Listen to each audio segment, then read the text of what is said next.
Hello, everyone, and welcome to this week's reflection. This is an interesting gospel, and I just want to share with you a little reflection that I had on Zacchaeus, the tax collector who climbs the tree to get a better look at Jesus. So here is the gospel according to Luke. Jesus came to Jericho and intended to pass through the town. Now a man there named Zacchaeus, who was chief tax collector and also a wealthy man, was seeking to see who Jesus was. But he could not see him because of the crowd, for he was short in stature. So he ran ahead and climbed a sycamore tree in order to see Jesus, who was about to pass that way. When he reached the place, Jesus looked up and said to him, "Zacchaeus, come down quickly, for today I must stay at your house." And he came down quickly and received him with joy. When they all saw this, they began to grumble, saying, "He has gone to stay at the house of a sinner." But Zacchaeus stood there and said to the Lord, "Behold, half my possessions, Lord, I shall give to the poor. And if I have extorted anything from anyone, I shall repay it 4 times over." And Jesus said to him, "Today salvation has come to this house, because this man too is a descendant of Abraham. For the Son of Man has come to seek and to save what was lost." So, after listening to today's gospel about Zacchaeus climbing the tree for a glimpse of Jesus, a favorite stanza of mine from a poem from poet Mary Oliver came to mind, and I want to read it for you. "Lord, I would run for you, loving the miles for your sake. I would climb the highest tree to be that much closer." Hard to imagine Zacchaeus, short in stature, a tax collector, despised by just about everyone, climbing a tree just to get a look at Jesus. I would climb the highest tree to be that much closer.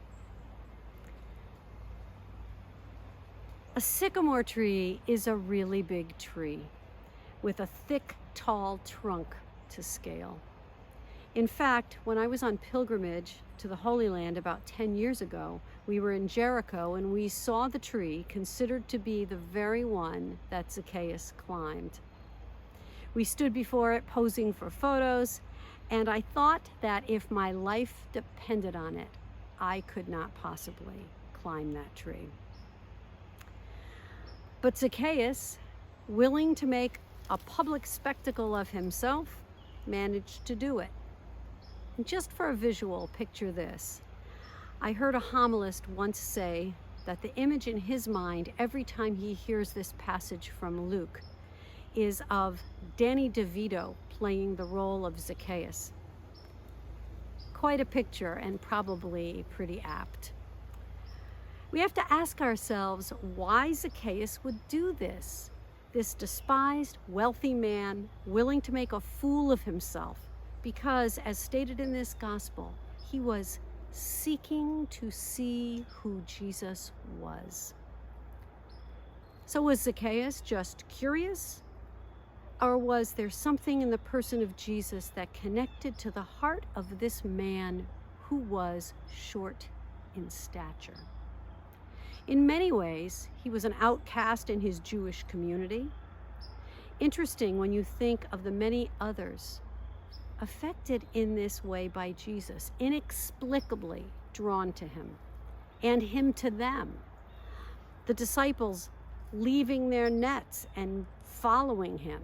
The Samaritan woman at the well engaging with him in candid conversation, to whom Jesus first revealed that he was the Messiah. So many examples of people on the margins being welcomed, brought back to center, made whole. Then to top it off, Jesus invites himself to stay at Zacchaeus' home. I don't know about you, but when I have house guests, I'm extremely particular about my house. Is it clean, picked up? Has the bedding been changed? Did I leave dirty laundry on the floor near the washer? Are there clean towels? For Zacchaeus, there was no time to prepare to make a good impression on his visitor.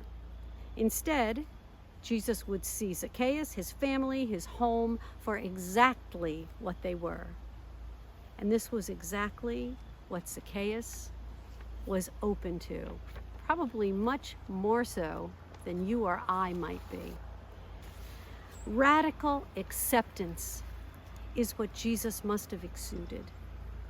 We see that when Jesus said, "This man too is a descendant of Abraham." And in that way, so are we.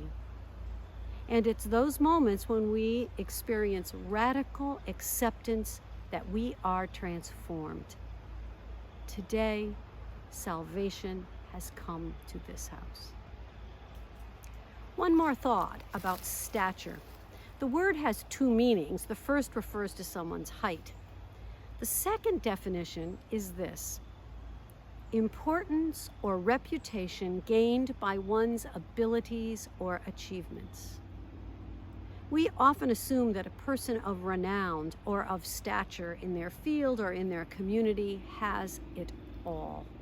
They travel in prestigious circles, have friends in high places, and are often people of power and wealth, head and shoulders above the rest of us. Although he was disdained by his Jewish neighbors, Zacchaeus too had power and wealth, but a poverty of spirit that Jesus was able to see and touch into. It's often that way with those of stature. Beneath the mask of wealth and accomplishment is often great poverty veiled as confidence, sometimes even veiled as arrogance. But this gospel reminds us these too are descendants of Abraham.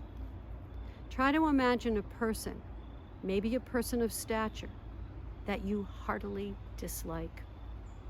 And then imagine Jesus reminding us he or she too is a child of God, a son of Abraham. Zacchaeus, in his moment of transformation, vows to change. He might start off well and fall back into his old ways, like I certainly know I've done a million times. It's more a gradual opening toward enlightenment that has to be nurtured in order to grow.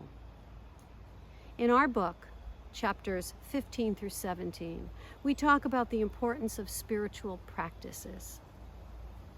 For me, meditation or centering prayer is the tool that slowly pries open my stubborn heart. I'll end the way I began, with poet Mary Oliver, who touches into meditation and transformation, at least as I read it, in this last stanza of her beautiful poem, Coming to God, First Days. And I imagine Zacchaeus, after his encounter with Jesus, and after hosting Jesus in his home, praying something like this. And here it is. Lord, I will learn also to kneel down into the world of the invisible, the inscrutable, and the everlasting. Then I will move no more than the leaves of a tree on a day of no wind, bathed in light, like a wanderer who has come home at last and kneels in peace, done with all unnecessary things, every motion, even words. Thank you for listening.